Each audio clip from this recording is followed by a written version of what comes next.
নমস্কার।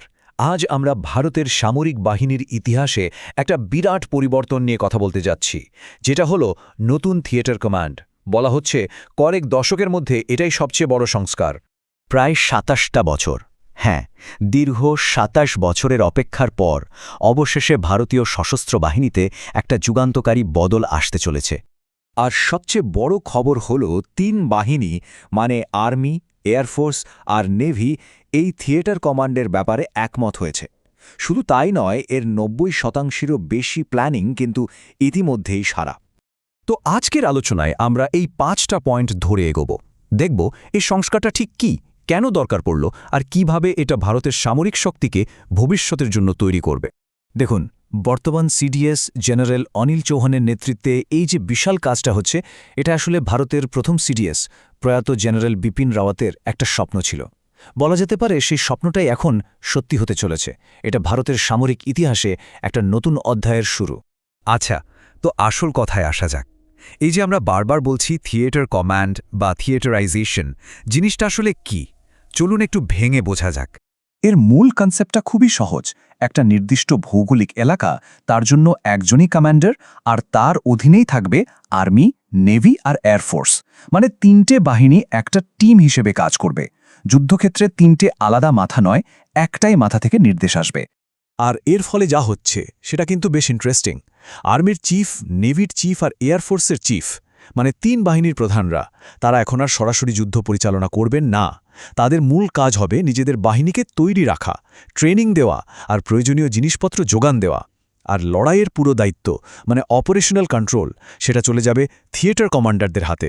এখন প্রশ্ন হলো, হঠাৎ করে এত বড় একটা বদলের দরকার পড়ল কেন? মানে পুরনো সিস্টেমে ঠিক কি অসুবিধে হচ্ছিল, সেটা বুঝতে পারলেই পুরো ছবিটা পরিষ্কার হয়ে যাবে। একটা উদাহরণ দিলে ব্যাপারটা বুঝতে খুব সুবিধা হবে। ধরুন পাকিস্তান ফ্রন্ট। এতদিন কি হতো, ওখানে আর্মির নিজস্ব কমান্ড ছিল, এয়ারফোর্সের আলাদা, আবার নেভিরও আলাদা কমান্ড। প্রত্যেকে নিজেদের মতো করে প্ল্যান করত, ফলে একসাথে মিলেমিশে কাজ করতে গেলে একটা সমন্বয়ের বিশাল অভাব দেখা যেত। এই তুলনাটা একবার দেখুন। পুরনো সিস্টেমে একই কাজ বারবার হতো, খরচ বাড়ত আর প্ল্যানিংয়ে দেরি তো ছিলই। অন্যদিকে নতুন থিয়েটার কমান্ড সিস্টেমে কি হবে? একটাই প্ল্যান, রিসোর্সের সেরা ব্যবহার আর যুদ্ধের সময় চটজলদি সিদ্ধান্ত নেওয়ার ক্ষমতা। মানে অনেক বেশি এফিশিয়েন্ট একটা ব্যবস্থা। বেশ, তাহলে এই সমস্যাগুলোর সমাধানের জন্য যে নতুন কাঠামোটা আসছে, সেটা ঠিক কেমন দেখতে? চলুন এবার সেটা দেখে নেওয়া যাক। প্রস্তাবিত নতুন কাঠামোয় প্রধানত ৩টে থিয়েটার কমান্ড তৈরি করা হচ্ছে। একটা হলো পশ্চিম থিয়েটার কমান্ড, যেটা মূলত পাকিস্তান ফ্রন্ট দেখবে। দ্বিতীয়টা হলো উত্তর থিয়েটার কমান্ড, যার ফোকাস থাকবে চীন সীমান্ত। আর তৃতীয়টা হলো ম্যারিটাইম থিয়েটার কমান্ড, যেটা পুরো ভারত মহাসাগরের নিরাপত্তার দায়িত্বে থাকবে। আর এই চার্টটা দেখুন, কি দারুণভাবে পুরো বিষয়টা বুঝিয়ে দেওয়া আছে। যেমন পাকিস্তান কেন্দ্রিক পশ্চিম কমান্ডের লিডারশিপ থাকবে ইন্ডিয়ান এয়ারফোর্সের হাতে, আর এর হেডকোয়ার্টার হতে পারে জয়পুরে। আবার চীন কেন্দ্রিক উত্তর কমান্ডকে লিড করবে ইন্ডিয়ান আর্মি, আর এর হেডকোয়ার্টার হবে লখনৌতে। আর ভারত মহাসাগরের দায়িত্বে থাকা মেরিটাইম কমান্ডের নেতৃত্ব দেবে অবশ্যই ইন্ডিয়ান নেভি। কিন্তু একটা প্রশ্ন আসতেই পারে, তাই না, যে কেন এক একটা থিয়েটারের দায়িত্ব এক একটা নির্দিষ্ট বাহিনীকে দেওয়া হচ্ছে? এর পেছনে কিন্তু একটা গভীর স্ট্র্যাটেজিক চিন্তাভাবনা কাজ করছে।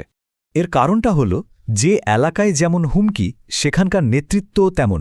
যেমন ধরুন পশ্চিম সীমান্তে এয়ার অ্যাটাকের ভূমিকা সবচেয়ে বেশি, তাই ওখানে লিড করছে এয়ারফোর্স। আবার উত্তর সীমান্তে মানে পাহাড়ি এলাকায় লড়াইটা মূলত মাটির, তাই নেতৃত্ব আর্মির হাতে। আর সমুদ্রে তো নেভিরই রাজ, তাই মেরিটাইম কমান্ডের দায়িত্ব তাদের। সিম্পল। এই যে থিয়েটার কমান্ডের আইডিয়াটা, এটা কিন্তু হঠাৎ করে আকাশ থেকে পড়েনি। এর একটা লম্বা ইতিহাস আছে। আর এই পরিবর্তনের মাধ্যমে ভারত বিশ্বের বড় বড় মিলিটারি পাওয়ারগুলোর সঙ্গে এক সারিতে এসে দাঁড়াবে। এই টাইমলাইনটা দেখলেই বুঝবেন, এর কথা প্রথমবার ভাবা হয়েছিল সেই ১৯৯৯ সালে, কার্গিল যুদ্ধের ঠিক পরে। তারপর ২০১৬ সালে সেকাতর কমিটি আবার জোর দিয়ে এর কথা বলে। আর এখন প্রায় ২ দশক পর সেই পরিকল্পনা অবশেষে বাস্তব হতে চলেছে।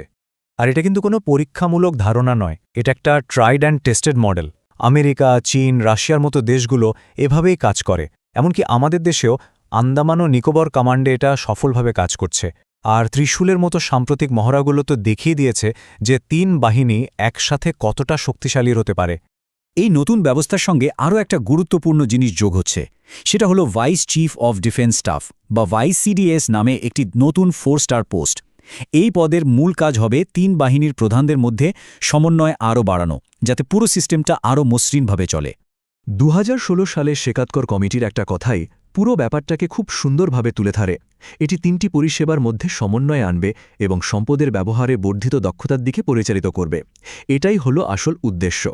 সব শেষে একটা বড় প্রশ্ন থেকেই যায়, এই যে ঐতিহাসিক পরিবর্তনটা আসছে, এই নতুন সমন্বিত ব্যবস্থাটা কি 21 শতকে ভারতের সামরিক শক্তিকে একটা অন্য মাত্রায় নিয়ে যাবে? বিশ্ব দরবারে ভারতের কৌশলগত অবস্থানকে কি এটা আমূল বদলে দেবে? উত্তরটা হয়তো সময়ই দেবে।